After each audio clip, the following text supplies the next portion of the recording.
So let's start with one of my favorites. One of the things I hear the most is, Vince, no matter what I do in the gym, I can't get any muscle to grow. I'm pushing myself. I'm spending 2 hours in the gym every single day, doing every exercise I can think of, yet I never seem to get rewarded for my efforts. What am I doing wrong? Okay, let's fix this.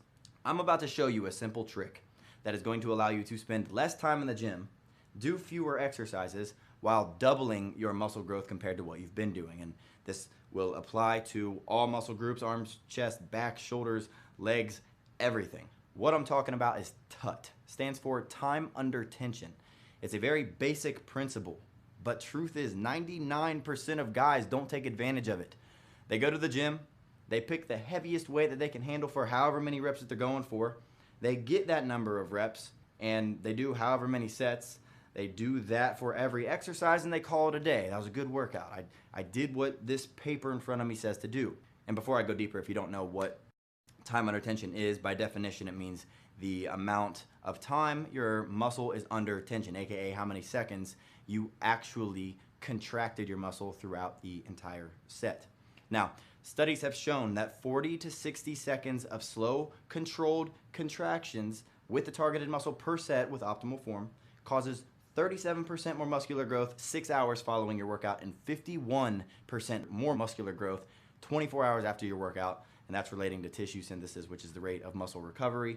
And this is compared to doing faster or heavier, aka just throwing the weight around. Now, to get the maximum effect from your workout and make it actually worth your time in the gym, of course, you have to do a certain sequence of exercises with good form, but the most important factor to utilizing time under tension is maintaining a specific rep tempo.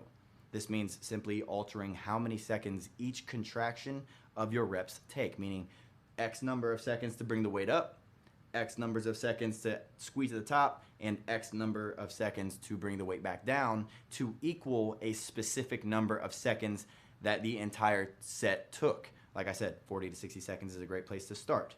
Just adding time under tension to your current workouts will drastically put on more muscle.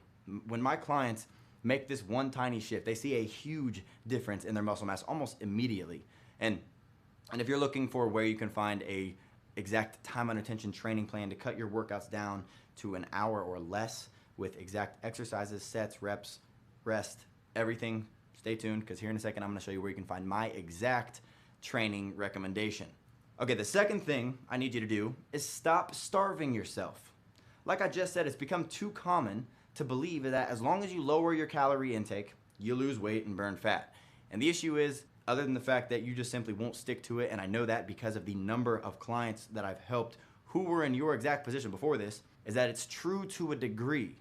If you are in what is known as a caloric deficit, meaning your daily caloric expenditure through rest and activity is higher than your intake, you'll lose weight, but not necessarily fat. Some people call this calories in versus calories out, and it's kind of true, but the second you take that deficit too far and you restrict your body of essential nutrients for too long, which is what most people think that they need to do when they start dieting, things take a turn for the worst. And this is when and why you can't ever seem to get rid of those stubborn, fatty areas and you end up quitting.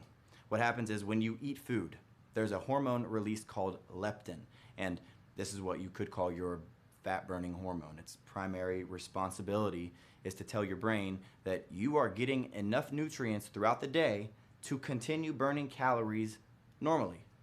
But then another one of its most important roles is to tell you that you are full, because on the other side of it, there's a hormone in your body called ghrelin, and it has the complete opposite effect on your body. Not only does it promote fat storage, but ghrelin is commonly referred to as the hunger hormone, meaning whenever you have feelings of hunger throughout the day, that's because your body has been producing too much ghrelin and too little leptin. So when this happens, not only do you get excruciating feelings of hunger, almost painful sometimes, but your metabolism slows down and your fat storage goes through the roof. And this is why it feels like every single time that you eat, it just gets stored as fat in all the wrong places and your muscle never really builds, because that's almost exactly what's happening. And this is also why whenever you start dieting, you may lose a couple pounds in the beginning And it might not even be fat that you're losing, but either way, you end up hitting a wall, you binge eat, and you gain it all back, if not more. And I say if not more due to your metabolism being slowed down even more, because one of the main benefits of leptin is a boost in your metabolic rate. But when you decrease the rate of production for the hormone responsible for telling your brain that you're getting enough calories to continue burning calories, your metabolic rate slows down and you start burning less and less calories every day from the same amount of activity. This is when you find yourself pretty much working out to just not put on more fat rather than actually seeing significant fat loss. Let me tell you, your brain's not worried about losing 15 pounds and looking good with your shirt off. It's worried about surviving. And if there's a shock to your system where you're not getting the nutrients that you need every day, it goes into what is known as starvation mode and stores everything. And this is what makes you think that you have bad genetics, when really you just have an imbalance of hormones that can be reset quite easily, which I'll get to here in a second. But aside from all that sciencey stuff, let's say we are in some magical land where starvation diets did work, okay? Not eating food is just simply not sustainable. I know it's not, you know it's not. We all love food. We all get cravings. We all get asked to go out to eat every once in a while with our friends or our family, maybe have a beer with the guys. So in order to enjoy life without the frustration of weighing 3 more pounds the next day or just looking worse, I'm gonna recommend to you what I've recommended to thousands of other people who were once in your exact shoes. It's called carb cycling, and it's been scientifically proven to be one of the most efficient, but most importantly, one of the healthiest ways to reduce body fat fast. If you've been searching for that magic bullet to rapid weight loss, this is as close as you're going to get, and it's annoyingly easy. What it does is trick your body into mobilizing your fat from your most stubborn fatty areas while boosting your metabolism. How? I'm glad you asked. So your body has 2 main fuel sources. First are carbs, second are fats. Well, when your carbs are depleted, meaning there's none left in your tank, you've used them all up, your body starts using your fat for fuel. Now, you might be thinking, great, I'm never eating carbs again. I'll just burn a bunch of fat. Well, the issue is if you leave your carbs depleted for too long, you start producing less and less leptin, and your metabolism slows down, and you not only stop burning fat, but you start storing more from whatever you do eat. So to fix this on both ends, what carb cycling does is take you through a series of low or no carb, moderate carb, and high carb days throughout the week with specific amounts of carbs depending on your body. So on the low or no carb and moderate carb days, your body basically grabs from your fat stores for energy. But on the high carb day, you produce an overload of leptin from the pastas and the mashed potatoes that you're eating, therefore skyrocketing your metabolism for a few days, only to drop back to low carb and in turn start burning calories from fat even faster. Like I said, this sounds way more difficult than it actually is. Our past clients have been blown away with how easy and enjoyable this method really is to implement into their busy schedules.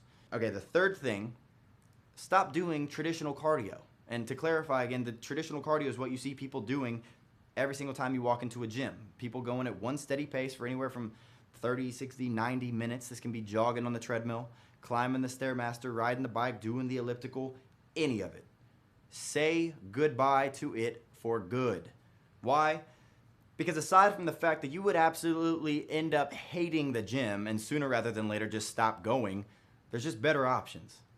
I mean, let's be real. How can someone expect you to go from very little or maybe even no cardio every week to daily cardio or even just 5 times a week? It's just not realistic, especially when the results are whack. I've been doing this too long to believe that you'll just change your workout habits that drastically forever, just like that in the blink of an eye, and stick to it from here on out. You need to dip your foot in, test the waters, do something that'll prove it'll get results, and when and if that happens, then you'll be a little more motivated to really invest your time and energy. So let me ask you this. If there was a way to spend just 45 minutes a week doing cardio total, but you would burn calories 24 hours a day, 7 days a week from just that 45 minutes, therefore resulting in more than double the amount of calories burned in less than half the time, would you be interested? Because something I always preach about to our clients is working smarter, not harder, and this is a perfect example. So let me explain your new secret weapon for torching fat. I want you to start doing a special type of cardio, but most importantly, I only want you to do it 3 days a week for 15 minutes a day. Like I said, it's for 45 minutes a week total, and that's it. And if you start doing this, you will see changes on the scale and in the mirror literally this week. It is that powerful. It's a special type of cardio called HIIT. Stands for high intensity interval training. And this is, I guess you could say, an industry cheat code that all the biggest names use to drop their body fat incredibly fast and keep it off year round. You see, most people think that the leanest guys in the world, the fitness models, the athletes, the bodybuilders, do tons and tons of cardio every single day. And it's quite the opposite. They typically spend less time doing cardio than your average Joe. They just do it right. But now let me explain why HIIT training is so amazing. HIIT is an anaerobic activity, meaning it's going to target your fat cells, it's going to shuttle them across the cell membrane and use them for energy. And in this metabolic process, your body uses your precious oxygen stores. Now, the cool thing about your body using these oxygen stores is that it then has to replenish those oxygen stores, and your body burns calories the entire time it takes to do this, which, like I said, can take up to 48 hours. Therefore, for a simple 15-minute HIIT session, you can burn calories for up to 2 days through a process called the afterburn effect.